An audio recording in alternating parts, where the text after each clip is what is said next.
Hello friend, तो social science का आज के लिए आप लोग को सेट वीवीआई इम्पोर्टेंट मिलेगा। तो इस वीडियो को भी आप लोग को अच्छी तरह से देखना है, क्योंकि सारा प्रश्न आप लोग के लिए एक नया प्रैक्टिस सेट के तहत आप लोग के बीच लाए हैं।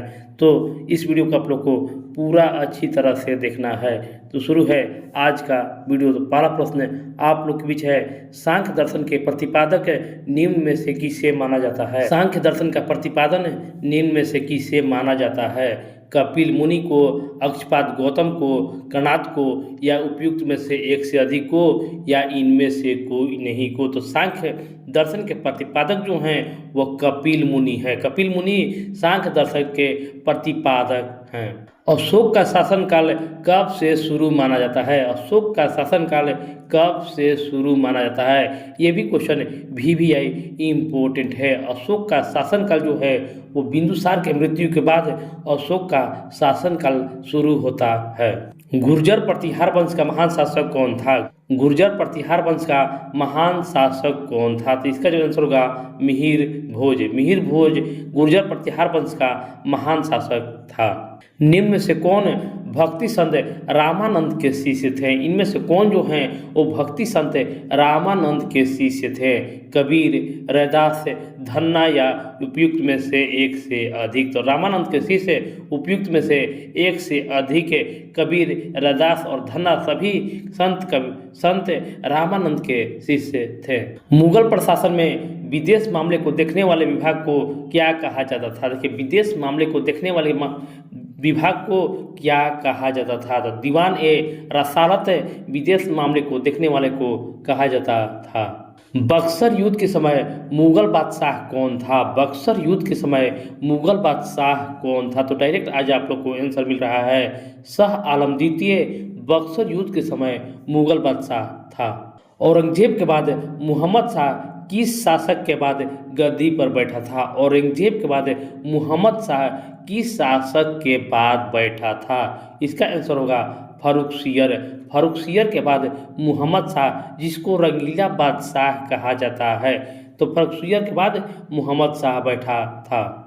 मुगल काल में सूबों की संख्या सबसे अधिक किस शासक के समय हो गई थी? मुगल काल में सूबों की संख्या, तो इसका आंसर होगा औरंगजेब के शासनकाल में सबसे अधिक हो गई थी। फतेहपुर सीकरी नगर का निर्माण किसने कराया था? फतेहपुर सीकरी नगर का निर्माण किसने कराया था? तो अकबर ने फतेहपुर सीकरी नगर का स्थापना किया था। दादा भाई नौरोजी किन वर्षों में आईएनसी के अध्यक्ष रहे? यानी कांग्रेस के अध्यक्ष कब रहे? 1886, 1893, 1906, या एक से अधिक? तो देखिए, एक से अधिक रहे तो आप लोग को सोचनीय प्रश्न हो जाता है कि दादा भाई नौरोजी जो थे वो ये तीनों साल में आईएनसी की अध्यक्षता किए थे। तो इसलिए इसका जो आंसर होगा उपयुक्त में से एक से अधिक। पहली बार 1886 में, पहली बार 1886 में, दूसरी बार 1893 ईस्वी में, और तीसरी बार 1906 ईस्वी में दादा भाई नौरोजी कांग्रेस के अध्यक्ष बने थे। कलकत्ता मदरसा की स्थापना कब और किसने की? कलकत्ता मदरसा की स्थापना कब और किसने की थी? आंसर होगा वारेन हेस्टिंग्स ने 1781 ईस्वी में कलकत्ता मदरसा की स्थापना की थी। बिहार के क्रांतिकारी संगठनों का सही क्रम कौन सा है? बिहार के क्रांतिकारी संगठनों का सही क्रम कौन सा है? तो पहले अनुशीलन समिति हुआ, उसके बाद पटना युवक संघ, उसके बाद पाटलिपुत्र युवक संघ हो जाएगा।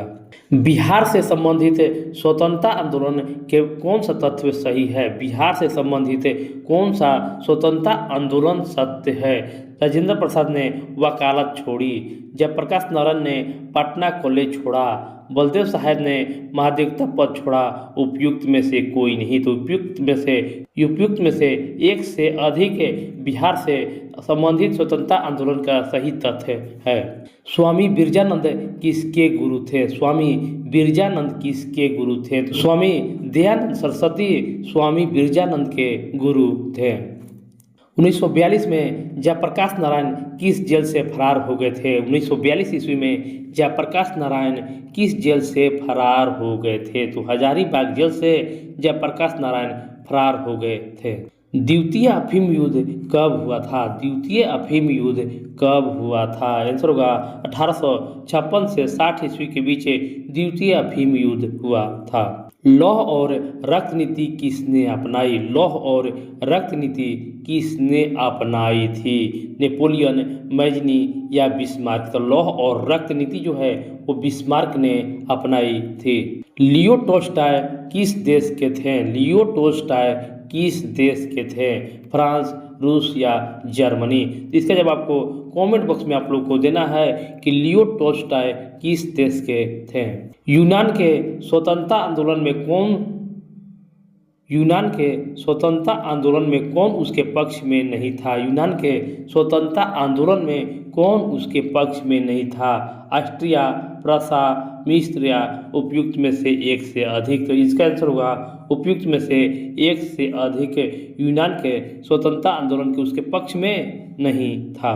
तरबूज का बंटवारा किस देश के लिए कहा गया था? तरबूज का बंटवारा किस देश के लिए कहा गया था?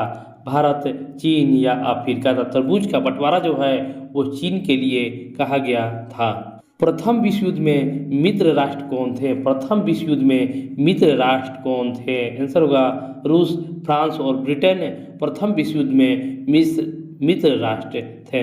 प्रथम विश्व युद्ध के बाद शांति सम्मेलन कहाँ हुआ था? प्रथम विश्व युद्ध के बाद शांति सम्मेलन कहाँ हुआ था? तो 1919 ईस्वी में शांति सम्मेलन पेरिस, फ्रांस में हुआ था। वर्साई की संधि किस देश के साथ हुई? वर्साई की संधि किस देश के साथ हुई थी? तो जर्मनी के साथ वर्साई की संधि हुई थी।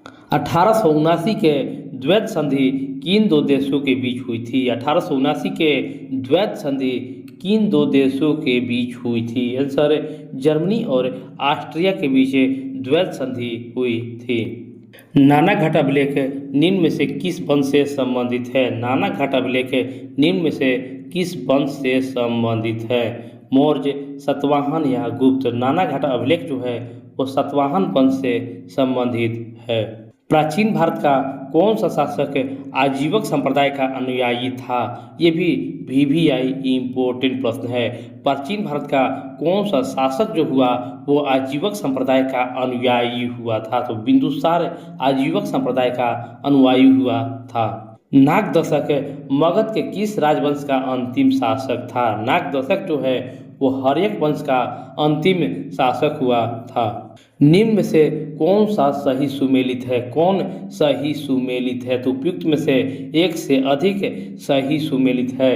हाथी गुफा अभिलेख खारवेल का है, एहोल अभिलेख पुलकेशिन द्वितीय का है और जूनागढ़ अभिलेख जो है वो रुद्रदामन का है। ऐसा सवाल आप लोग एग्जाम में देखने को मिल सकता है। मिलिंद पन्हो ग्रंथ की रचना किसने की थी? मिलिंद पन्हो ग्रंथ की रचना किसने की थी? आंसर होगा नागसेन ने मिलिंद पन्हो ग्रंथ की रचना की थी। मगध पर शासन करने वाला वंश का अंतिम शासक सुशर्मा था। किस वंश का शासक था? सुशर्मा किस वंश का शासक था?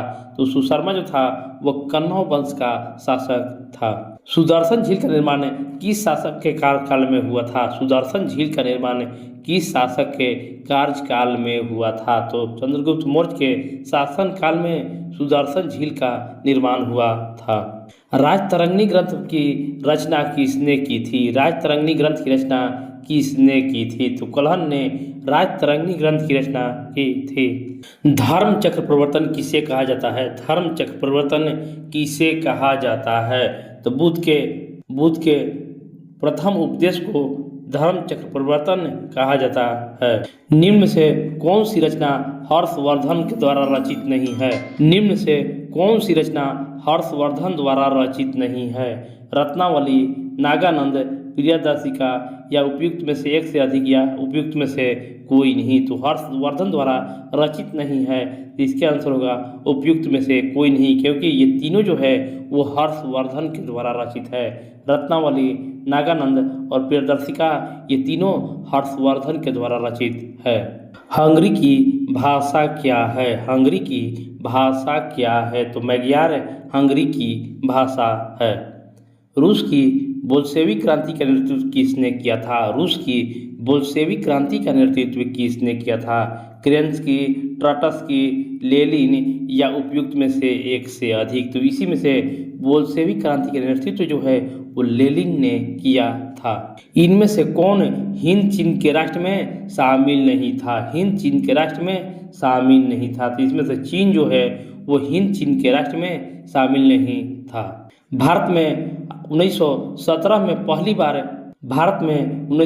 में पहली देसी जूट मिल किस नगर में स्थापित की गई थी? 1917 में पहली देसी जूट मिल किस नगर में स्थापित की गई थी? तो कलकत्ता में पहली जूट मिल स्थापित की गई थी। कांग्रेस की स्थापना किस वर्ष हुई थी? कांग्रेस की स्थापना किस वर्ष हुई थी? तो कमेंट बॉक्स में इसका आप लोग को जवाब देना है कि कांग्रेस की स्थापना किस वर्ष हुई थी। और लास्ट प्रश्न आप लोग पूछा है कि भारत छोड़ो आंदोलन किस वर्ष प्रारंभ हुआ था? भारत छोड़ो आंदोलन किस वर्ष प्रारंभ हुआ था? तो भारत छोड़ो आंदोलन जो है 1942 ईस्वी में प्रारंभ हुआ था। तो फ्रेंड, इस वीडियो को आप लोग को लाइक करना है, शेयर करना है और चैनल को भी सब्सक्राइब कर लेना है। तो इस वीडियो को आप लोग ज़्यादा से ज़्यादा शेयर कीजिएगा और अपना नंबर भी बताइएगा कि आप लोगों ने 40 प्रश्नों में कितना का सही किया है। तो मिलते हैं नेक्स्ट सेट के साथ। धन्यवाद।